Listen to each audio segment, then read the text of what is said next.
Hello, everyone. I see people already putting where you are coming from in the chat. So that is so amazing. Um, I will warn you, I will ask you for a little bit more information in a minute, but I am seeing people from all over. We have Minnesota, Egypt, Canada, Ohio, Texas, Did a I see couple a from Sweden? Minnesota. Yes, we do. We have a Sweden, Kentucky, Cyprus. So we're really coming from all over. Aloha, Kathleen. I see a Greenville, North Carolina, which is exciting for me because I am in Raleigh, North Carolina, so not too far. And some from India. So, wow, we have people from all over, which is a great opportunity to learn from each other. I'm going to go ahead and start sharing my screen as we get started here. Okay, awesome. So I just want to first start by welcoming everyone to today's webinar with Getting Started with Read Theory. My name is Chelsea, if you've never been to a webinar before, and I am here with my colleague Lisa, and we are so excited that you are here with us today. So whether you are completely brand new to Read Theory or you created an account and you're just not sure where to begin, or maybe you're like, I just need a quick refresher. Any of it works, you are exactly in the right place. So, over the next 30 minutes, we're going to show you how to get your class set up, introduce students to the platform, and start thinking about how do we build a routine that's going to support consistent reading practice. And so, the goal for today is that you can leave here feeling confident enough that you can log in and get started with your students, whether that is right now, maybe you're like me, we don't start school for another month. But if you do hear children in the background, it is because we are starting school as educators and our athletes and all of that are back. Um, so maybe you're starting now, maybe you're starting a little later. You're just trying to, get ahead. Either of that works. Now, before we jump in, I'd love to see who is joining us as far as school wise. So I know some of us have already said where we are from, which is amazing. But if you're willing to also drop your school name in the chat, let's see if we have any connections. Yes, it is starting here. So I hope you all can see us live. Um, like I mentioned, we saw educators from all over, which is really exciting. Um, and as I see people, Morehead State University, Central Dewitt High School, South Middle School, and Joplin, Missouri. Awesome. Amazing. So I'm seeing a really good mix of, we have maybe some younger students, maybe some charter schools. I'm also seeing adult education. So really exciting for those of you who are here to kind of see that we do support from all over. I see NYC, McNicholas High School. Amazing. I've worked with you all before. Heritage Middle School. Awesome. Keep those coming in the chat. Because one other housekeeping note that I want to make before we begin is that we do have a little incentive for staying with us today, as well as participating in the chat. And that is going to be giving away some Read Theory swag. Now, I have to admit, I feel like I am missing out because I'm not wearing the I'm in my Read Theory era shirt currently. So if you're like, Chelsea, I would also love one of these shirts. Rules are simple here. To be eligible, all you have to do is stay through the webinar and engage with us in the chat. Whether that is asking questions, sharing your perspective, maybe someone else asks a question and you have an idea and you want to share how you've used Read Theory or your thoughts, great opportunity. And we will have time at the end for Q&A. So a few other notes to make is that you should be able to add questions to the Q&A. If you can't and all you see is the chat, feel free to throw them in the chat and we'll take care of it on our end so we have those questions for the end. Now, I'm going to give you all a very easy way to start engaging and get connected in the chat. And that's going to be by playing a quick game that's going to help wake up our brains. So, oh no, I'm going to pause for a second because I realize that it does not Everyone, please hold. Lisa, do you want to tell a fun story while I fix this so it doesn't show the answers? Yes, I see. Actually, while we're waiting, it looked like a few people were having trouble getting in. Can you all give a quick thumbs up if you can see us and hear us? I just want to make sure it's just a couple of people who are having challenges, but we're not overall losing a group of people. So that would actually be helpful because it looks like there are a few more tech challenges than we typically see.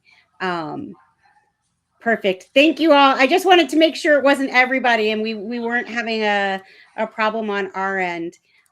Chelsea, do you need me to still tell a story or are you good? Yeah, give me one extra second, and we are so You got it. close to be good to So go. I will tell you while Chelsea's doing that, that I am, as I see people weigh in during the webinar, adding you into our, if you joined our webinars before, we had rubber ducks last year that raced to give away the t-shirts. This year, a new twist, we have a little spinning wheel, and I'm adding you to the wheel when I see you participate. So I will keep up as best I can, but make sure to answer and weigh in and share insights and all of that, ask questions, because it'll get you on the wheel for the t-shirts that even we don't have. Looks like Chelsea's ready. Amazing. We are back, friends. Okay, awesome.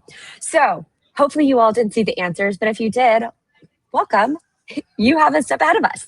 So, the way that this game is going to work is I'm going to show you 3 different sets of emojis. And each emoji is going to represent a title of a book. So, as they appear, I just want you to throw your guesses in the chat. Even if you're not completely sure, just take your best shot. So, first game here. All right, you can see these are our emojis. If you were to guess what book we are talking about, what book do you think this could be? Okay, I'm seeing some guesses here. You guys might be better at this than I was expecting. Awesome job. Everyone is on the money here. It is The Very Hungry Caterpillar. You'll notice I did try to choose different books from different age groups as well because, everyone is across the board. So let's go ahead with our second one. Okay. What do we think this book could be?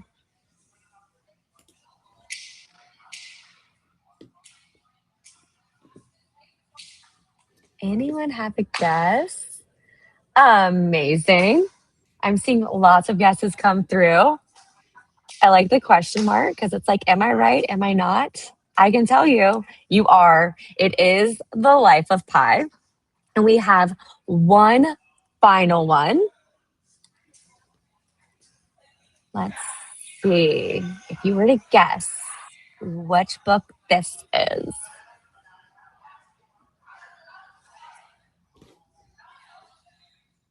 Anyone have a guess? Okay, I see a few guesses come in. Okay, you guys are like so good at Everyone this. was waiting for one person to weigh in to see if they were right. No one wanted to be the first one to take a chance. We're all like kids, right? I love it. If you guess Lord of the Flies, you are exactly right there. So we have the fly and the crown that helps us get the title. And then the pig gives us just one extra clue from the story. If you've been to a webinar before, you might have seen one of these, but I love activities like this because they're quick, they're low pressure, and it's just a fun way to get everyone thinking. And a simple way to make this more meaningful for students is instead of giving them the emojis, you can actually ask them to create the puzzle. So after reading a story or a passage or novel, students could use, 2 to 3, 5 emojis to represent a character or a theme or a central conflict. So you might ask students to represent a major theme from The Giver or create emojis that, capture Katniss as a character or maybe symbolize the central conflict and wonder, right? And then they can actually swap their emoji puzzles with a partner or another group. And then the other students have to guess what those emojis represent. But most importantly, they have to explain the why. And the nice thing about this is there doesn't have to be one perfect answer. Students have to then decide what matters most, make connections to the text, explain their reasoning, and support their choices with evidence. So this simple emoji game can become a really meaningful reading comprehension activity. And that's exactly what today's webinar is all about. It's not about helping students answer questions correctly. It's about helping them build these critical thinking skills that strong readers are using every day. So throughout today's session, I'll also point out a few small classroom ideas that you can take with you in addition to learning the platform. So with that in mind, let's take a look at where we are headed today. We're going to start with a quick overview of what Read Theory is and the problems that it is designed to solve. Then we're going to move into the classroom, talk about how do you create a class, add students, maybe even clean up if you've used Read Theory in the past, and talk about how do we get everyone started. And then after that, we're going to talk about some practical routines that can really help students stay engaged and help you get the most out of the program. We'll have time at the end for questions as well, so don't forget to throw those into the chat. Alrighty. Now I want to start with big picture here. When people first hear about Read Theory, sometimes we assume it's simply a website that has reading passages and quizzes. But the most important thing to understand is that Read Theory is designed to meet every student where they are. So instead of expecting each of your students to complete the same passage at the same level, the program is going to adjust based on each student's performance. So that means they're going to receive practice that is appropriately challenging, not so easy that they disengage, and not so difficult that they immediately become frustrated. And so for teachers, it means differentiation can happen without having to create a completely separate assignment or lesson plan for every reading level in the room. But before we can differentiate effectively, we first have to know where our students are starting. And if I asked you to tell me exactly where every student in your classroom is as a reader, could you do it? Especially if you're thinking about at the beginning of the school year. When I was in a classroom, I usually had some information, right? I had previous data. I could see how they scored on their North Carolina EOGs. I had IEPs, intervention notes, maybe insight from another teacher if they're just moving up through the school. But understanding every student as a reader still took time. And so Read Theory begins with a short adaptive assessment that takes about 14 minutes, and it's going to give students an initial placement. But what I love about Read Theory is it doesn't treat that placement as permanent. So as students continue working, it keeps adjusting based on their performance. So rather than relying on one score from one day where maybe they weren't in the best mood. I have given plenty of assessments where my students are like, I just wasn't having a good day, right? And I'm like, well, I don't want to base my whole idea on who you are as a reader based on one bad day. It's going to keep building a more current picture of each reader over time. Students are receiving feedback as they answer questions so they can learn from their mistakes as they make them while that passage is still fresh. And there's also beginning, middle, and end of year benchmarks that are built in. So you can really look at that growth across the whole school year instead of relying again on just one single snapshot. And then once you know where the students are, the next question is, well, what are they actually going to read? And one thing that we know teachers never seem to have enough of is time. And so we've all had that moment when we open the laptop and we realize, I still need a reading passage for tomorrow. Or maybe I was not expecting to be out, but now I have to make sub plans for a day that, again, I wasn't planning on missing. So Read Theory includes a large library of standards aligned fiction and nonfiction passages that can be used digitally or in print. And I will show you all that a little bit later on because it has been updated, which is exciting. But instead of starting with a blank page, you're already going to have content and comprehension questions readily available. And when you're teaching something more specific, maybe it's ecosystems or ancient Egypt, or maybe there's another topic connected to another subject, you're also able to create custom passages as well. And so the library that we're talking about here is an addition to the adaptive passages that Read Theory is automatically assigning for your students. So the goal here is not to replace your instruction. It's to give you flexible content without adding another hour to your planning. And so I like to ask teachers this question all the time. And if you could gain one extra planning hour every week, how would you use it? And a lot of times I hear maybe catching up on grading, getting ahead, or maybe just leaving school while the sun is still out. And those are all very valid answers. And that's what Read Theory is here to help you do, help you save time. And while saving time matters, what students experience in the platform matters just as much. And so, one of the hardest parts of teaching can also be helping students care about their own progress. We've all had maybe little Johnny or little Sally who just seems to not care much, right? And when an assignment feels like something they're completing just for their teacher, we start to see that motivation fade quickly. But we encourage educators and students to really think about how can our students see their own progress and how that can change that experience. And so even students have access to a personal dashboard where they can track their performance, they can notice growth, they can work towards goals that they're setting. And so the conversation is going to shift from did I pass to am I improving, or can I do better than I did last week? And that's an important difference because the teacher is no longer the only person monitoring the progress. Students can start taking a more active role in understanding their own learning, and that sense of ownership is part of a larger approach to student motivation. You'll see this new model here, and it's going to show 4 conditions that help students remain engaged and feel empowered. And that first is what we just talked about, ownership. Students understand the goal and they have some role in working towards it.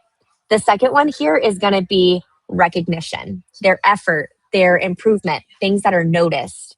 You'll also see the third, accountability. They can see what they've completed and where they still need to grow. And the fourth is going to be collaboration. So teachers can create opportunities for students to encourage one another and celebrate progress as a class. And Read Theory is built to help support those conditions, but also keeping in mind that the classroom culture that you build around it matters too. Motivation isn't something that we can simply hand to our students as much as we wish that we could. But what we can do is create an environment in which that motivation is more likely to grow. And later today, like I mentioned, we'll look at some of those specific routines that teachers can use to put these ideas into practice. So we've talked about ownership, we're talking about engagement, and that engagement is only valuable if it leads to meaningful progress. So, one of the most important questions I get asked a lot is how do I know whether it's working? There are so many platforms out there. How do we know if it works? And that's where this reporting is going to come in. And the reports are designed to help you answer really practical instructional questions, right? Who is growing? Who may need additional support? Are there students improving in particular standards or skill areas? Are there patterns that I can notice across my class or my grade level? And you can examine this performance through measures such as their grade level, Lexile level, as well as ELA standards. And depending on your role and your plan, that visibility might extend from an individual student to a class, to a school, or a district. One thing I do like to highlight is that regardless of the plan that you do have access to the variety of all the reports within Read Theory so that you have access to it. The only caveat I want to just highlight really quickly here is that with the free plan, because I think I did see something about free earlier, you only have access to data for up or for the last 30 days. So just something to keep in mind, whether that means you're writing it down or taking notes elsewhere, just know that it only lasts for up to 30 days on that free version. But the value isn't just about having more data, it's being able to find the information that you need and decide what to do next. So, are there any reading skills that I should reteach? Who's making great progress? Who's ready for a new challenge? Is the intervention that I'm actually using right now working? Has the student grown from the beginning of the year? And those are exactly the kinds of questions that useful reporting should help you answer. And that's something that you'll see with Read Theory. Now, one other piece I want to mention is that the goal is not to just see improvement inside Read Theory. As much as we want to make sure that our students are growing, we also recognize as educators, our students have end of year testing. And that is something that we also get judged on. At least that was part of mine when I was teaching was, looking at how my students were scoring on their end of year testing. At the end of the day, we want all of our students to be strong readers, even better critical thinkers. But we also know that schools and districts are measuring that growth in other ways, whether it's through district benchmarks, state assessments, that end of year testing. And the data shows that schools that are using Read Theory are showing 3.7 times more reading growth. So, of course, no single program is a magic solution, and every school and classroom is different. But the larger idea here is what's important. When students are receiving appropriately challenging reading practice, they're getting timely feedback, they're engaging consistently, and teachers can respond to that meaningful data. All of those pieces are going to work together and leads to a growth that extends beyond performance inside of one single platform. So at this point, we focused on the why, again, meeting students at their level, saving teachers time, building ownership, making that growth visible. But I want to move us into the how. So I'm going to take you inside Read Theory, and I'm going to show you what it looks like to create a class, add students, get everyone started. And as we go, I'll also point out a few different settings and decisions that can help make implementation easier from the beginning as well. So I'm going to slide on over here. Okay, so this here is a demo account. Do not worry, you are not seeing anything that you should not be seeing or have access to. There are no real students here. But when I first log in, you can see that I already have a few classes. If you're like, Chelsea, I used Read Theory last year and I don't need these classes or I don't need those students, you can always click on a class here. You can go to your settings and you can actually delete the class. Now, if you're like me, I'm like, oh my gosh, I do not want to delete any data. Well, if you have the paid versions, you can definitely download those reports. But one thing I like to point out here is that the data is not necessarily living with your class. It's not even living with you as a teacher. The data is living with those students. So even if you do delete the class because you want to clean up your rosters or your students list, it's not going to delete the data from the student's account. They will still have access. So let's say that little Johnny wasn't in my class this year, but for some reason he gets put back in it. If I add Johnny back, that data follows Johnny back. So that's just one thing I like to highlight there. Now, if I am on my home page here, the first thing you're going to want to do is add a new class. So you can click here. I'm going to say demo class. You can choose those grade levels, but you'll notice it is optional. If you have students below the age of 13, you can click that there. If I have co-teachers, let's say Lisa and I are working together, I can add Lisa as a co-teacher. And then you're also able to adjust some of these settings. Now you'll notice a few of those are premium, but you can allow students to see that grade quiz and grade level. That's where that ownership comes in really big to me. So I do like to allow my students to see that so they can kind of see where they're moving up and down. At the same time, I've also worked with students when I was a special ed teacher who maybe I didn't want them to necessarily see that grade level because I didn't want them to feel, like, oh, I'm not performing where I should be kind of thing. So do what's best for your students. You can also do student specific settings. So things to think about there. You can also add read aloud here. So they can actually use read aloud. Again, sometimes when we think about IEPs, I was like, well, I could never add read aloud to a test, like to a reading test. But I do think when you think about working with students, it's a great way to kind of differentiate, is it a comprehension problem? Or is it more of my students are struggling with actually reading the content? So it could be helpful to have them have it read aloud and see how they answer those questions to get a better idea of where their comprehension level is versus what their actual reading level is. So a few things to think about there. And then for no one will have ads moving forward, if I am correct there. So that'll be really exciting, whether you are free or paid. You will have a no ads experience. And then we will also have the ability for those paid versions to limit the grade level. So if you're trying to set a floor or a cap, you can definitely do that. Maybe I know Sarah, I know Sarah's reading at a 5th grade level. We've been working. That's amazing. But sometimes she just has days where she doesn't feel like trying. I could actually say, all right, Sarah, I'm not going to let you go below a 5th grade level. You're going to stay there. Or maybe I know that my students are really they're reading above and beyond, but I just want to kind of keep them at a different level right now. You can also set that cap there. So a few different options there. You'll hear me say later, I'm not a huge fan of caps. We'll talk about that, but you do have that ability. You can always change those settings here, invite a team member here. And then you'll also have your students. So within your students page, you can see their progress. You can assign an activity, reset, set a grade limit, different things like that, update that username. So all of that lives here. I'm not going to spend too much time on the progress reports. We're going to have another webinar coming up, which is a great opportunity to dive deeper into that.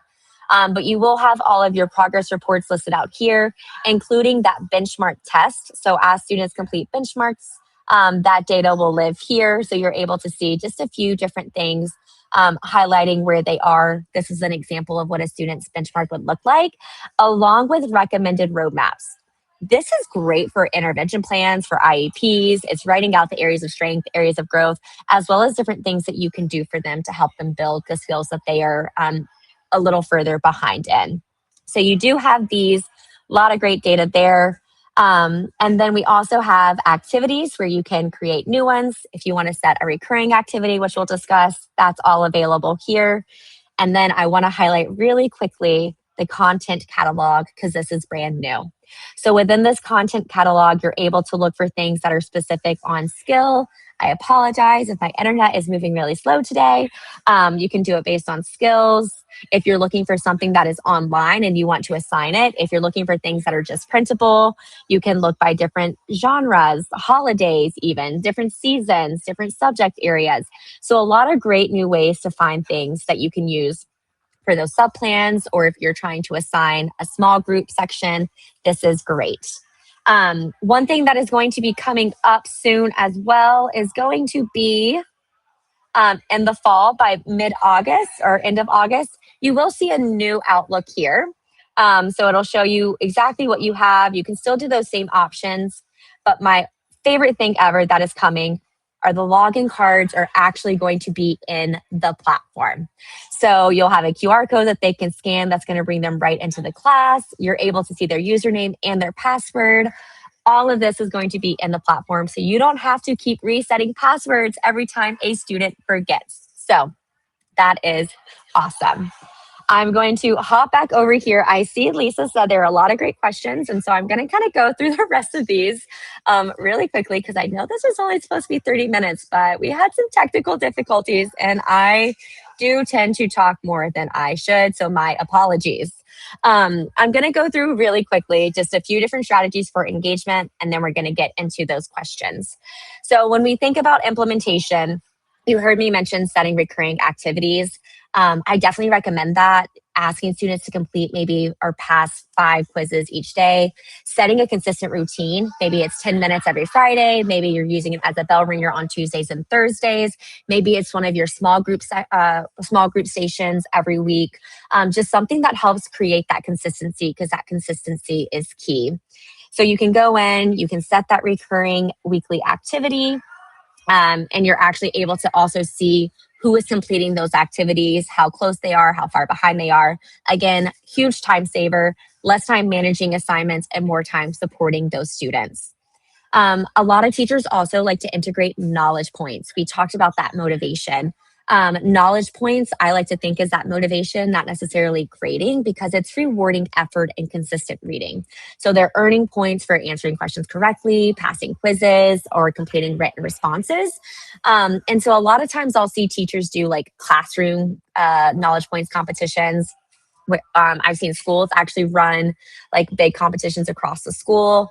And I've also seen some teachers who might have like a school store and they'll use their knowledge points. And so at the end of the week, they'll say, well, how many knowledge points did you earn this week? And that's like their currency in order to buy things from the store. So there are a lot of great ways that you can integrate knowledge points into your classrooms to help build that motivation. When it comes to setting a goal for that consistency, our recommendation is 100 knowledge points a week, which is about the same as 5 past quizzes. So if you are using those recurring activities, you could say, I want them to pass 5 quizzes every week. And it's something that they are working towards. They can see the progress that they're making. And again, it's helping set that consistency. And keeping in mind, the goal isn't perfection. The goal is really building habits. When we think about that practice, we looked at more than 26,000 classrooms, and the students who are maintaining a steady reading routine actually grew 7.6 times faster. than those students who are practicing inconsistently. And so that's a pretty incredible difference if you think about that. And the key word here is steady, consistent, not perfect. So that's why we like to say practice makes progress. So if we boil all the research down, there are three simple habits. Show up most weeks. Consistency beats cramming. Just like we would tell our kids before an end of year test or exam, don't cram before the test. We want to make sure we are working up towards it throughout the year. We want to get everyone participating because growth is going to happen when everyone is engaged, not just your strongest readers. And finally, let your strongest readers keep reading. Sometimes we're tempted to set that cap once they've met a requirement, but that continued reading continues to help build that reading ability there. And so I'm going to keep going through here. If you're wondering where to start when the school year comes up, I recommend the first four things.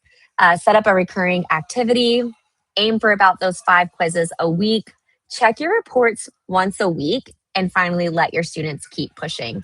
And you don't have to implement everything on day one. Just kind of start with these 4 habits and you'll start creating that really strong foundation. We've talked about these weekly goals, so I'm going to keep on moving here. With the data, one thing I also like to highlight is that it is really helpful you don't have to just keep the data to yourself. You can share it with students. So maybe once a week, pull up the progress report, celebrate that growth, celebrate at that effort, and ask your students to reflect. What passage challenged you the most this week? Or what strategy helped you succeed? And again, you're helping your students take more control over their own learning. And I'm so sorry, I'm just kind of going through. I also like to highlight this as well. Remember that you want to celebrate growth and not just points. Sometimes we'll be like, oh man, little Chelsea, she got to 7th grade and we're only in 5th grade. That's amazing. Yes, we want to celebrate that, but we also want to think about our students who maybe haven't gone up a full grade level, but they've gone up Lexile levels, or they have passed their last 4 quizzes. Still providing them that same motivation helps them build that confidence, and confident readers become strong readers. So we covered a lot today. There is a getting started checklist that we are going to share with you all that's going to recap this. So we'll get that sent in a follow-up email along with this video. If you are interested in exploring what ReadTheory has to offer, starting in August is going to be a great time. We're going to be offering school plan trials so schools can experience all of those additional features as you're kicking off a new school year. So if you were thinking about implementing this with multiple grades or across an entire grade level, it's a great opportunity to explore those features. Now, I know we are at the Q&A. If you scan this code, it's going to let you get more information on a school plan. A member of our team will reach out, but I'm going to jump into our Q&A really quickly so I can see all of the great questions that have been asked. So when you ask about using literacy labs or small group intervention, I do love using it as a station because it's not something that you have to necessarily be on because it's allowing them to work at their own levels. But if you do look at the reports, you might also, and if you come to our webinar next week, we can talk more about it. But in the reports, there's actually a standards-based report, and you can see like, oh, are they struggling with, figurative language? Are they struggling with central theme? And you can actually use that data to create better small groups and do more specialized instruction when it comes to that. It will track their growth. So if they start on a 325 Lexile level, they go to 375, you will be able to see that growth over time. As a reminder, though, with the free plan, it's only the last 30 days. So that's going to be more of a paid feature. I'm trying to go through here. Okay, if it takes longer than 14 minutes, that is okay. It could just be that our students are taking the time. On average, it is 14 minutes, but you'll notice with every diagnostic, some students just kind of push through and they go really quickly. What you'll notice, it'll flag that they rushed. You can see the amount of time it takes them. And other students are like, I feel so much pressure that I just want to make sure I get all of these answers right. So they might be reading a little bit slower, double checking their work a lot more. There's nothing that's necessarily wrong. It could just change based on the students. As far as all of the reports and everything that is available in the free version, that caveat that I like to highlight is that 30-day data. I see something about IEP goals and being great. Those reports will show you that growth over time. And also you can always give that benchmark when you're trying to fill out like the present levels of performance, and kind of looking at the goals that you're working towards. Those progress reports will be really helpful for that. I'm trying to go through. As far as how many minutes and read theory, we do look a lot at that. Coming back to that knowledge points or quizzes. I Some people say I just want my kids to take 5 quizzes a week, which I think works. For me personally, I'm a big fan of saying, let's pass 5 quizzes a week because it makes our students take their time and they can't just click through answers. Because we all know sometimes students are like, well, if all I gotta do is 5, I'm just gonna get through it really quickly. Adding that pass piece to it makes it a lot more that, hey, you actually have to try on these quizzes. And because it is adaptive, it'll make sure that they're at the right level. So that's why I like to say the past part there. If you are co-teachers, you are able to see data. Lisa, I might throw this question to you just a little bit more here. With the school plan, are they able to see data from teachers that are not their school teachers?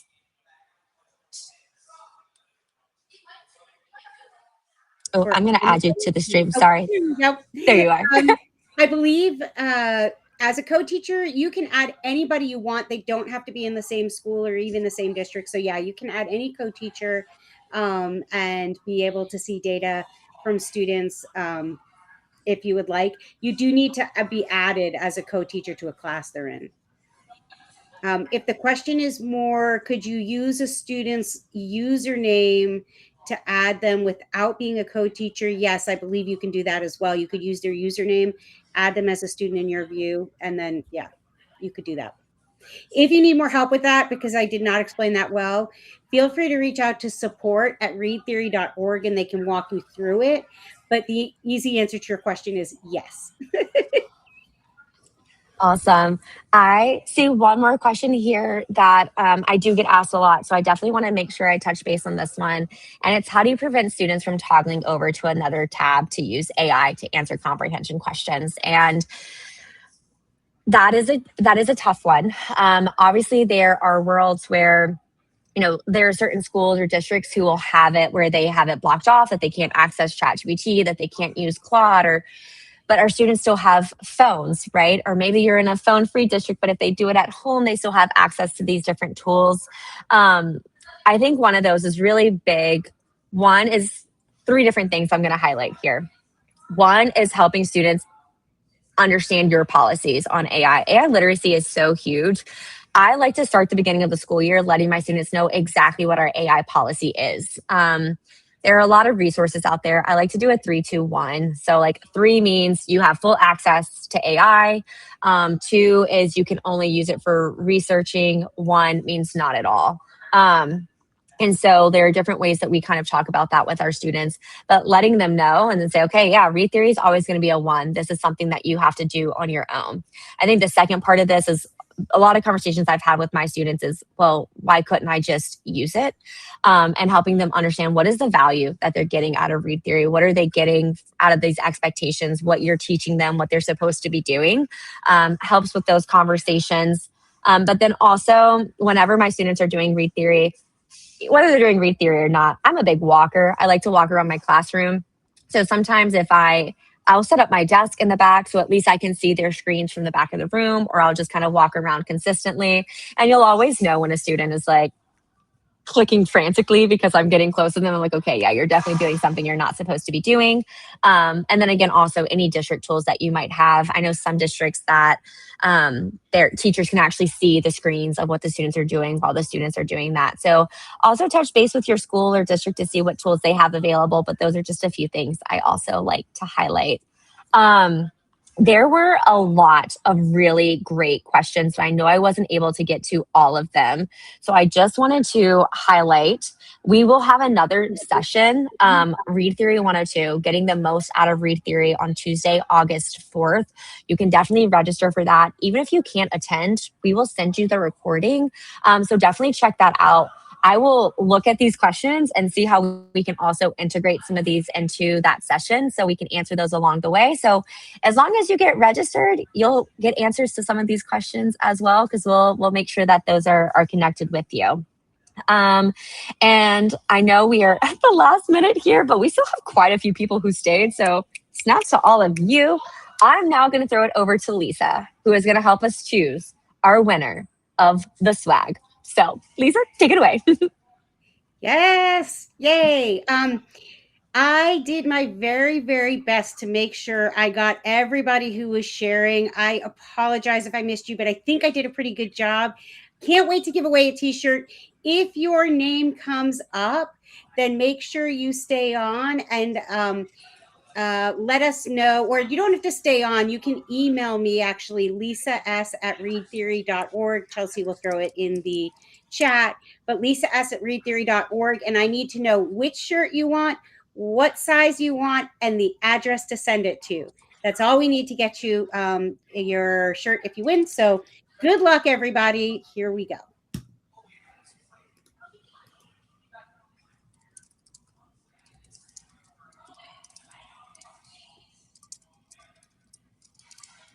Carrie, it looks like you are our winner. So Carrie, if you are, look at even applause. This is so exciting. Confetti, the whole thing.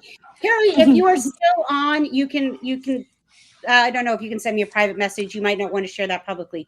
Just go ahead and send me an email so you don't have to put it in the chat.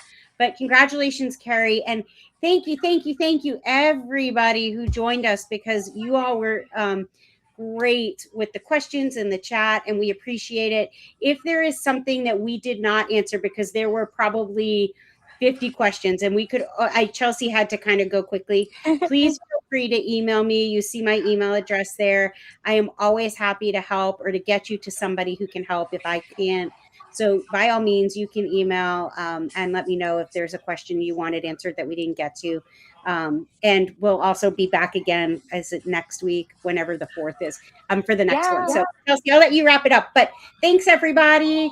Yes, thank you, Lisa. You did a great job wrapping up for us. Just as a reminder, everyone, you do get CEU credits for attending live.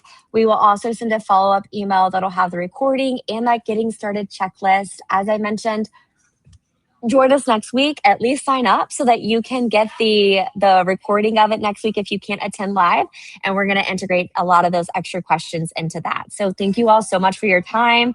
And I hope you have a great day and a great start to your school year if I don't see you before. Bye, everyone. Bye.